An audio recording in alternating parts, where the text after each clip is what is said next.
ನಮಸ್ಕಾರ, welcome back again my YouTube channel.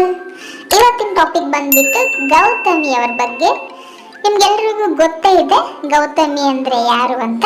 Big boss ಮನೆಯಲ್ಲಿ ಇರ್ತಕ್ಕಂಥ ಕಂಟೆಸ್ಟೆಂಟ್ ಗೌತಮಿ ಜಾಧವ್. ಹೌದು, ಇವರ ಕನ್ನಡ ಪದ ಬಳಕೆ ತುಂಬಾನೇ ಎಲ್ರಿಗೂ ಇಷ್ಟ ಆಗುವಂಥದ್ದು. ಯಾಕಂದ್ರೆ ಅಷ್ಟು ಸ್ಪಷ್ಟವಾಗಿ, ಅಷ್ಟು ಕ್ಲಿಯರ್ ಆಗಿ, ನೀಟಾಗಿ, ಅರ್ಥಬದ್ಧವಾಗಿ ಇವರು ಕನ್ನಡವನ್ನ ಮಾತನಾಡ್ತಾರೆ. ಹಾಗೆ ಇವರು ಫ್ರೆಂಡ್ಶಿಪ್ ಅಂತ ಬಂದಾಗ ಒಂದು ಸ್ವಲ್ಪ ಎಮೋಷನಲ್ ಆಗ್ತಾರೆ. ಆದರೂ ಕೂಡ ಯಾಕೋ ಏನೋ ಇವರು ಮುಖವಾಡ ಹಾಕಿದ್ದಾರೆ ಅಂತ ಎಲ್ಲರೂ ಮಾತಾಡ್ತಾರೆ. ಬಟ್ ನನ್ಗನ್ಸೋ ಪ್ರಕಾರ ಇವರು ಯಾವತ್ತೂ ಮುಖವಾಡ ಹಾಕಿಲ್ಲ ಬಿಗ್ ಬಾಸ್ ಮನೆಯಲ್ಲಿ. ಹೊರಗಡೆ ಹೇಗೆ ಇದ್ರು ಒಳಗಡೆ ಕೂಡ ಹಾಗೇ ಇದ್ದಾರೆ. ಸ್ವಲ್ಪ ಅವ್ರನ್ನ ಅಬ್ಸರ್ವ್ ಮಾಡಿ ನೋಡಿ, ನಿಮಗೆ ಗೊತ್ತಾಗುತ್ತೆ. ಸ್ಟಾರ್ಟಿಂಗ್ ನಲ್ಲಿ ತುಂಬಾನೇ ಚೆನ್ನಾಗಿತ್ತು. ಬಟ್ ಮೋಕ್ಷಿತನೇ ಗೌತಮಿ ಅವ್ರನ್ನ ಅರ್ಥ ಮಾಡ್ಕೊಳ್ಳಿಲ್ಲ ಅಂತ ಅನ್ಸುತ್ತೆ.